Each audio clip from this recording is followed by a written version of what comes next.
था, सब कुछ था, लेकिन अगर कुछ नहीं था तो इंसानियत नहीं थी, दरिंदगी थी। मजहब के नाम पर गुमराह कुन अकायद थे, यानी अरब में रहने वाले तमाम अफराद पढ़े लिखे थे, बड़े ताजिर, बेहतरीन पहलवान, अपने जमाने के मशहूर कलाकार, दानिश्वर होने के बावजूद अबू जहल कहलाए, क्योंकि उनमें इंसानियत नहीं। उन्होंने मजहब के नाम पर इंसानों को नींद चढ़ाना शुरू कर दिया। उन्होंने कई खुदा बना डाले, उन्होंने मखलूक खुदा पर जुल्म और ज्यादती की, उनकी हक तलफी की, और यही हाल दुनिया के नक्शे पर मौजूद एक रियासत का अब नजर आ रहा है। वो रियासत जिसका नाम भारत है, मुकम्मल तौर पर जहालत का गढ़ बनती जा रही है। इस्लाम से पहले अरब का क्या हाल था, उसका अक्स अगर आपको देखना हो तो भारत में देखा जा सकता है बासानी, इसलिए कि भारत में भी सब कुछ है।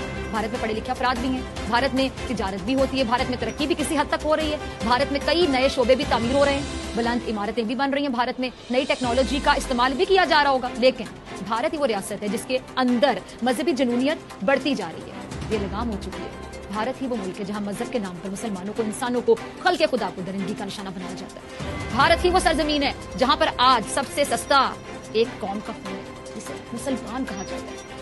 भारत में आज डॉक्टर्स भी हैं, इंजीनियर्स भी हैं, पायलट्स भी हैं और आर्टिस्ट भी हैं, जज भी हैं, वकील भी हैं, उस्ताद भी हैं और शायर भी हैं। लेकिन भारत में अगर कुछ नहीं है तो वो है इंसानियत। ये इंसानियत भारत के आइन, कानून, इंसाफ, बल्कि वहां मौजूद हर शोबे से खत्म होती जा रही है। आज भारत में सिवाय एक जुनूनी तबके के तमाम तबकात, खुसूसन मुसलमान, गैर महफूज हो चुके हैं, उन पर जमीन तंग की जा चुकी है। भारत आज वही मंजरनामा पेश कर रहा है जो इस्लाम से पहले अरब का, जहां इंसानियत से आ रही थी। वही हाल आज भारत है।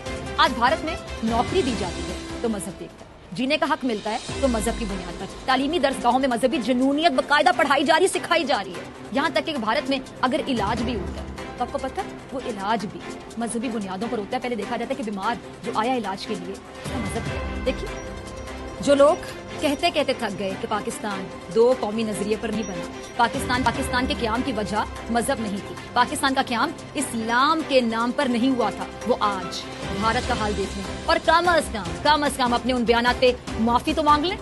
जो लोग रियासत पाकिस्तान में ये नजरिया इम्पोज करना चाहते थे कि पाकिस्तान एक सेक्युलर रियासत है और इससे मजहब का कोई ताल्लुक नहीं, तो वो इस मुल्क को देखें जिसके टुकड़े करने के बाद ही हमें हमारा पाकिस्तान में अल्हम्दुलिल्लाह आज इस मुल्क में एक इंसान अपना इलाज नहीं करा सकता। क्यों? क्या वजह? कि उसको रियासत एक बुनियादी हक है ना, कोई बीमार हो जाए तो उसका इलाज होगा। आज उसको बुनियादी हक भी उसकी रियासत नहीं दे रही, बुनियादी हक से भी वो महरूम है। सिर्फ एक वजह, मजहब, क्योंकि वो मुसलमान है। और ये कोई नई बात नहीं है, भारत में शुरू से ये कोशिश की जाती रही कि उसे हिंदुस्तान बनाया जाए, न सिर्फ हिंदुत्वा मेंटालिटी राज करे और बाकी तमाम लोगों का यही हाल हो जो आज वहां पे हो रहा है। अक़लियतों का, खासतौर पर मुसलमानों को तो बकायदा टारगेट किया जा रहा है, सोची समझी साजिश के तहत।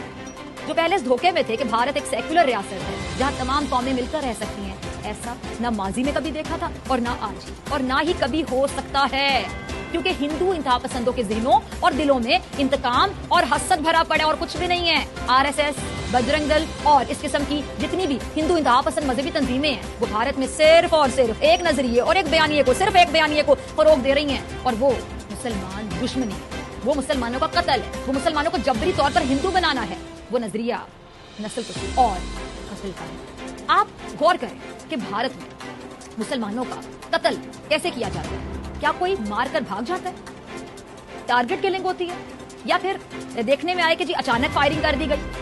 ऐसा नहीं है। भारत के पिछले 5 साल देखें, आपको अंदाजा हो जाएगा कि भारत में जितने भी मुसलमान मारे गए वो पूरी मंसूबाबंदी के साथ मारे गए, वो बाकायदा एलानिया तौर पर मारे गए। भारत में मुसलमानों का कत्ल करने वालों ने मुंह पर नकाब नहीं लगाया।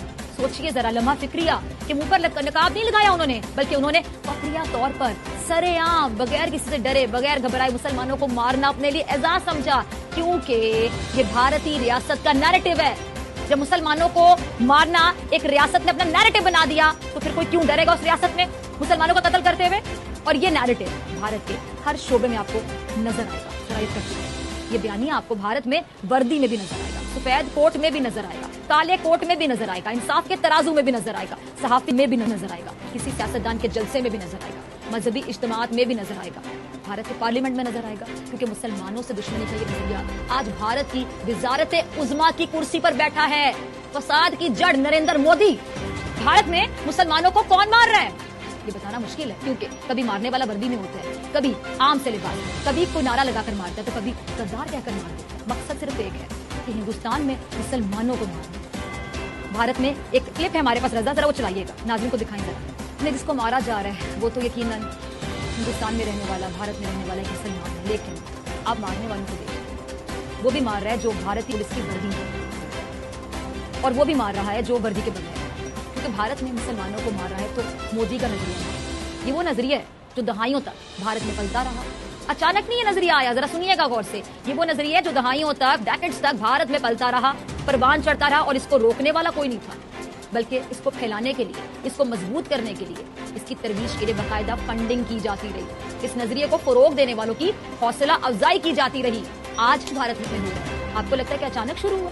ہرگز اچانک شروع نہیں ہوا، اس سے آپ کہہ لیں کہ ایک لاوا تھا، وہ لاوا تھا جو کافی عرصے سے پک رہا تھا اور آج پھٹ رہا۔ اسلام کو ختم کرنا، مسلمان کو نیست و نابود کرنا، یہ تو خواب ہیں بھارت میں رہنے والے انتہا پسند ہندوؤں کے، جن کا تذکرہ اب وہ کھلے عام کرتے ہیں، بغیر کسی سے ڈرے، بغیر کسی سے گھبرائے، کیونکہ جب ریاست کی اس بیانیے کو فروغ دینا چاہ رہی ہو، جب ریاست کی یہ چاہ رہی ہو اور ریاست کا یہ نیریٹو ہو کہ مسلمانوں کا جینا حرام کر دیا جائے بھارتی سرزمین پر، تو پھر کوئی کیوں ڈرے گا، پھر کوئی کیوں گھبرائے گا جب وردی والے ہی مسلمان کا قتل کرنے پر آ جائیں۔ آپ نے دیکھا جو مار کٹائی ہو رہی تھی اس میں وردی والا نہیں، قانون کے انصاف کو مسلمان کس سے مانگے، اس کو مارا جا رہا ہے۔ اس طرح ایک اور کلپ دیکھیے، ذہن سازی کہیں گے نا، اس سے ایک عرصے سے جاری ہے بھارت میں جو صورت حال ہے، اس کے پیچھے ہندو انتہا پسندوں کی ایک کہہ سکتے ہیں کہ برسوں کی محنت ہے، برسوں کی سازش ہے۔ بھارت میں اگر آج ایک ہندو ڈاکٹر مسلمان کا علاج کرنے سے انکار کرتا ہے، اگر ایک ہندو پولیس والا مسلمانوں پر تشدد کرتا ہے، اگر ایک ہندو منسٹر مسلمانوں سے تجارت کو منع کرتا ہے، اگر ایک ہندو وکیل مسلمانوں کا مقدمہ لڑنے سے انکار کرتا ہے، کتراتا ہے، اگر بھارت کا آئین اور قانون ہندوتوا کے زیر اثر ہو کر مسلمانوں کے بنیادی حقوق سلب کرتا ہے، تو اس کے پیچھے بھارتی ریاست کی محنت ہے، بھارتی ریاست کی سر توڑ کوششیں ہیں جو کئی دہائیوں سے جاری ہیں اور آج بھی۔ جہالت، آپ کو پتہ ہے جہالت کسی ڈگری کی محتاج نہیں ہے، جہالت کا تعلق تربیت سے ہوتا ہے۔ وہ کہتے ہیں نا کہ تہذیب سکھاتی ہے جینے کا سلیقہ، تعلیم سے جاہل کی جہالت نہیں جاتی۔ جب کوئی ریاست اپنے معاشرے میں رہنے والے افراد کی تربیت ہی ایسے کرے کہ ان کو ایک مذہب کے ماننے والوں، ایک قوم سے نفرت ہو جائے، تو پھر تعلیم حاصل کرنے سے وہ نفرت جا سکتی ہے؟ نہیں جا سکتی، بلکہ وہ نفرت ہر شعبے میں آپ کو نظر آئے گی، وہ معاشرے کی گٹھی میں شامل ہو جائے گی۔ آج بھارت میں یہی ہو رہا ہے۔ دہلی کے حالیہ مسلم کش فسادات ہیں، ان میں ملوث RSS کے کارکنوں کی بجائے بھارت کی پولیس مسلم شخصیات کو گرفتار کر رہی ہے۔ بھارت سے متعلق عالمی اخبارات جو سرخیاں شائع کر رہے ہیں، جو ہیڈ لائنز ان اخبارات میں چھپ رہی ہیں، وہ بھارت میں ہونے والی ترقی پر نہیں ہے، بھارت کی معاشی حالت پر نہیں ہے، بلکہ وہ بھارت میں مسلمانوں سمیت دیگر اقلیتوں کی حالت زار پر۔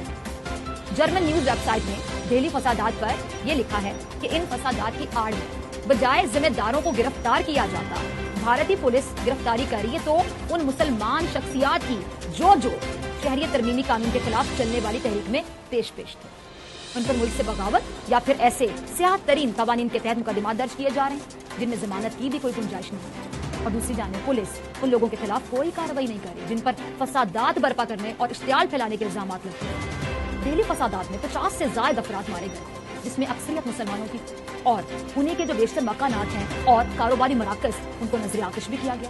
لیکن پولیس نے فسادات کے لیے جامعہ ملیہ اسلامیہ کی جو طالبہ ہیں سفورہ، اب سنتے جائیے، اور میران حیدر، جواہر لال نہرو یونیورسٹی کے عمر خالد، شرجیل بلوچ اور جامعہ اولڈ بوائز ایسوسی ایشن کے صدر شافی الرحمان کو غیر قانونی سرگرمیوں کی روک تھام کے قانون کے تحت گرفتار کیا، جس میں ضمانت کی بھی کوئی گنجائش نہیں دی گئی۔ پورا 3 ماہ کی حاملہ ہے اور عدالت نے انہیں ضمانت دی، لیکن حکومت کو یہ منظور نہیں، اس لیے جیل سے باہر آنے سے پہلے ان پر انسداد دہشت گردی کے تحت مقدمہ بھی درج کر دیا گیا، جس میں ضمانت کی کوئی گنجائش نہیں۔ ان طلباء کے علاوہ بھی بعض ایسی مسلم شخصیات کو گرفتار کیا گیا جو شہریت قانون کی مخالفت میں پیش تھی۔ بھارت نے مقبوضہ کشمیر میں بھی مسلمان دشمنی کے تحت تحریک آزادی کے ایک اور سپاہی ریاض نائکو کو شہید کر دیا۔ ریاض نائکو کون تھا؟ حزب المجاہدین کے کمانڈر ریاض نائکو کا مقبوضہ کشمیر کے ضلع پلوامہ کے علاقے دیگ پورہ اونتی پورہ کے ایک متوسط گھرانے سے تعلق۔ ان کے والد اسد اللہ نائکو درزی اور والدہ زیبا ہاؤس وائف۔ ریاض کے جو والد ہیں ان کو انجینئر بنانا چاہتے تھے، لیکن کچھ وجوہات کی بنا پر خواب پورا نہیں کر سکے۔ ریاض نائکو گریجویشن مکمل کرنے کے بعد مختلف اسکول میں 3 سال تک ریاضی کے استاد بھی رہے اور اپنے گاؤں کے بچوں کو مفت تعلیم بھی دی۔ 2010 میں ناظرین حالات تبدیل ہوئے، एक फर्जी झड़प के खिलाफ मकबूजा कश्मीर में पुरतशद्दुद मुजाहिरे भी शुरू हुए तो भारतीय सिक्योरिटी फोर्सेज ने रियाज समेत दर्जनों मुजाहिरीन को हिरासत में ले लिया। 2 साल उनको बिला जवाब जेल में रखा, बदतरीन तशद्दुद भी किया, इसके बाद रिहा कर दिया। रिहाई के बाद रियाज ने हिजबुल मुजाहिदीन में शमूलियत इख्तियार कर ली और रियाज को कश्मीर में आज़ादी की नई तहरीक चलाने वाले शहीद बुरहान वानी का जानशीन कहा जाता है। 2016 में बुरहान वानी की शहादत के बाद कश्मीर में अस्करियत पसंदी और एहतजाज की नई लहर शुरू हुई। रियाज नायको ने नवंबर 2018 में कतरी नशरियाती इदारे को एक इंटरव्यू में बताया कि उनके वालिदैन उन्हें आला तालीम के लिए कश्मीर से बाहर भेजना चाहते थे, लेकिन वो मज़ाहमत की तरफ राग़िब थे और जानते थे कि अगर वो पढ़ाई के लिए कहीं चले गए तो ग्राउंड पर काम नहीं कर पाएंगे। रियाज ने बताया कि वो भारतीय मुजालिम के खिलाफ आवाज उठाने पर उनकी फैमिली को शदीद तकलीफ का सामना भी था, जबकि उनके खानदान को हिरासा भी किया जाता था। भारतीय सिक्योरिटी फोर्सेस ने उनके घर पर कई बार हमला भी किया था, उनके भाई, चचा और उनके वालिद को कई बार गिरफ्तार भी किया था और रियाज ने इस बात का एतराफ भी किया कि बेशक उन्होंने मुसल्लह जद्दोजहद का रास्ता जो है उसका इंतखाब किया, लेकिन वो जंग नहीं, अमन चाहते हैं। उनका कहना था कि भारत ने उन्हें मज़ाहमत पर मजबूर किया। एक जानिब भारत के अंदर हर शोबे में, हर तबके में भारतीय मुसलमानों के खिलाफ जहर भरा जा रहा है और दूसरी जानिब मकबूजा कश्मीर का पढ़ा लिखा नौजवान भारत के खिलाफ। ये सूरत हाल मजीद कितनी खराब हो सकती है और इसका नतीजा क्या निकलने वाला है, इसी पर बात। देखिए डॉक्टर फिजा, बात यह है कि इस वक्त भारत एक जंगी जुनून में है। ये जो गुजरात का कसाई है नरेंद्र मोदी, ये एक अब इंतहा पसंद ऑर्गेनाइजेशन सबको RSS का कमांडर है, एक्सट्रीमिस्ट हिंदू है, जिसका एक ही नज़रिया है कि मुसलमानों को ख़त्म करें, एंटी मुसलमान है और वो चाहता है कि हिंदू स्टेट बन जाए। तो एक पहले इनके सेकुलर का एक नारा था वो भी ख़त्म कर दिया और अब जो एक दो नज़रिए की बात करते हैं कायदे में विजन की, वो अब सब कहते हैं कि बिल्कुल ठीक है। अब जिस तरीके से इसने मकबूजा कश्मीर में जुल्म बर्बरीत की है, 370 वोक किया, उसके बाद लॉकडाउन ऐसा किया हुआ कि दुनिया से कट ऑफ किया हुआ है, फिर उसके बाद 370 जो उसके बाद आ गई ये सिटीजनशिप जो अमेंडमेंट एक्ट है, उसमें इसने मुसलमानों को रास्ता तंग किया। फिर जिस तरीके से अभी आप दिखा रहे हैं जुल्म बर्बरीत कर रहे हैं नौजवानों के ऊपर, बच्चों के ऊपर, किसी को वो नहीं छोड़ रहे हैं। और फिर उसके बाद इनको ये भी पता है कि हमारी फ़ौज नाहल है, अनट्रेंड है, अनप्रोफेशनल है और इस सिर्फ नहते कश्मीरी औरतों बच्चों को शहीद कर सकते हैं। उसका क्या करते हैं, फिर लाइन ऑफ कंट्रोल पे फायर करते हैं, जाके वहाँ पर जो है वो हरासमेंट करते हैं, कश्मीरी औरतों बच्चों बूढ़ों को शहीद करते हैं और दुनिया को ये बताना चाहते हैं कि इस वक्त जो कश्मीर में आज़ादी की जंग खड़ी होने वाली है, नज़र भी आ रही है और इसीलिए लॉकडाउन ख़त्म नहीं करेंगे। जिस दिन लॉकडाउन ख़त्म हुआ जो आप देखेंगे हज़ारों की तादाद में बुरहान वानी खड़े होंगे।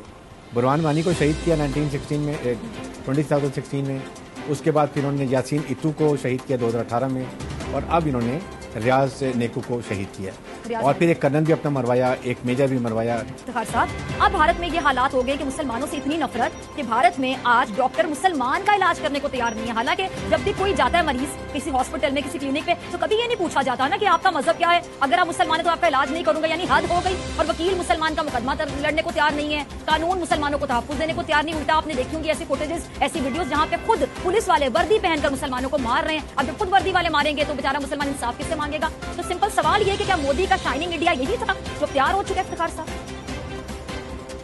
हिंदुस्तान में मोदी गवर्नमेंट का तलक है, बड़ा क्लियर है कि वो एक भारतीय तशद्दुद और बर्बरियत का एक नमूना है। हिंदुइज्म अपनी इंतहा पे है, जो सेकुलरिस्ट फोर्सेस थी वो कमजोर हो गई हैं, हिंदुस्तान का सेकुलरिज्म दफन हो चुका है और ये जो कुछ हमारे सामने आज है हमें पता है ऐसा होने वाला है और होगा। क्योंकि जब गुजरात के रॉयट्स के बाद मोदी को दुनिया में बुरा समझा गया और यूएन अमेरिका ने उस पर पाबंदी लगा दी, तो उसके बाद ये शख्स आगे हो गया, पीछे नहीं गया। इसकी पार्टी को और आने वाले इलेक्शन में ज्यादा नशिस्तें मिली, तो उससे समझ आ रही थी कि वहाँ पे जो हिंदू बुनियाद परस्त हैं वो अवाम में काम कर रहे हैं। उनका कश्मीर में लॉकडाउन भी है और कश्मीर में जुल्म भी है। लॉकडाउन के साथ जुल्म तो हमने देखा ही नहीं, हम तो सिर्फ घरों में बंद है, वो भी अपनी जान बचाने के लिए, वो भी हमसे नहीं रहा जा रहा। मुझे बता दें कि दुनिया के ज़मीर को झंझोड़ने के लिए अभी भी पाकिस्तान से आवाज उठेगी? क्या इनका ज़मीर खुद नहीं झंझोड़ा जा सका? ये अपना खुद नहीं देख पा रहे कि कश्मीरी कैसे रह रहे होंगे? अब दुनिया खुद से क्यों फैसला नहीं कर पाएगी?